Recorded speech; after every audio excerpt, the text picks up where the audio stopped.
कल आपको रोका गया था, आज अलग से इंतजाम किए गए हैं, क्या वजह, भेदभाव क्यों है दो नेताओं के बीच में? हर वर्ष की तरह इस लोहिया पार्क में हम लोग डॉक्टर राम मनोहर लोहिया जी को याद करते हैं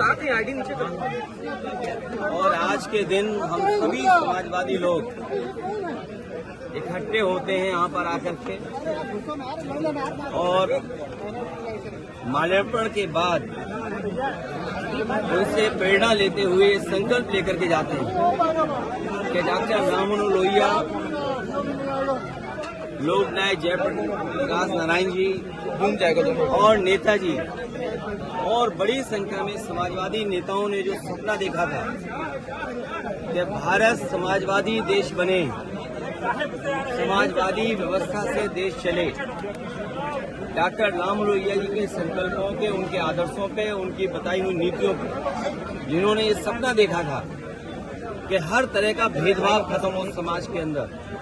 चाहे जाति को लेकर के भेदभाव हो, भाई अखिलेश यादव की बाइट, जाति तोड़ों का आह्वान किया हो, या रीजनल स्तर पे जो भेदभाव होता है उसको लेकर के भी डॉक्टर राम लोहिया ने कहा कि इस तरह का कोई भेदभाव नहीं होना चाहिए। सत्य क्रांति का जो आह्वान किया था वो सही मायने में समाज को दिशा देता है। डॉक्टर राम मनोहर लोहिया को आज याद करते हुए हम संकल्प लेते हैं कि जो समाजवादी भारत का उन्होंने सपना देखा तो उस सपने को पूरा करेंगे। ये पार्क नेताजी ने बनवाया था और आज भी लखनऊ में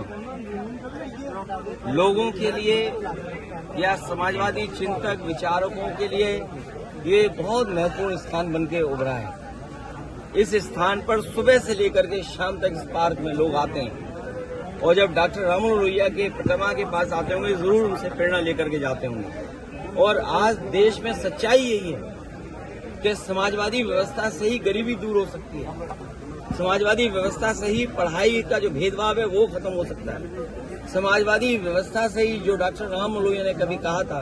कि दाम बांधो की नीति लागू हो, तो जिस तरह से महंगाई है, बेरोजगारी है, उसको अगर कोई खत्म कर सकता है तो समाजवादी नीतियां। हालांकि जयप्रकाश जी ने संपूर्ण क्रांति का आह्वान किया था, महंगाई या भ्रष्टाचार उस समय की राजनीतिक परिस्थितियों को लेकर के सरकार को इस तरह का व्यवहार कल नहीं करना चाहिए था जिस तरह का सरकार ने व्यवहार किया था। और ये बात कहना कि जीव जंतु हैं इसलिए आप नहीं जा सकते हो, तो जीव जंतु तो सड़कों पर भी हैं, हर जगह हैं, तो क्या हर जगह आना जाना आप रोक देंगे? क्या जीव जंतु से आप पूरा यातायात रोक दोगे? सड़कों पे चलने को रोक दोगे क्या आप? इसी बहाने को लेकर के जीव जंतु हैं। ये केवल समाजवादियों का जो काम था, समाजवादियों का आज भी काम दिखाई दे रहा है। जयप्रकाश नारायण इंटरनेशनल सेंटर के सामने आज भी बीजेपी का विकास फीका है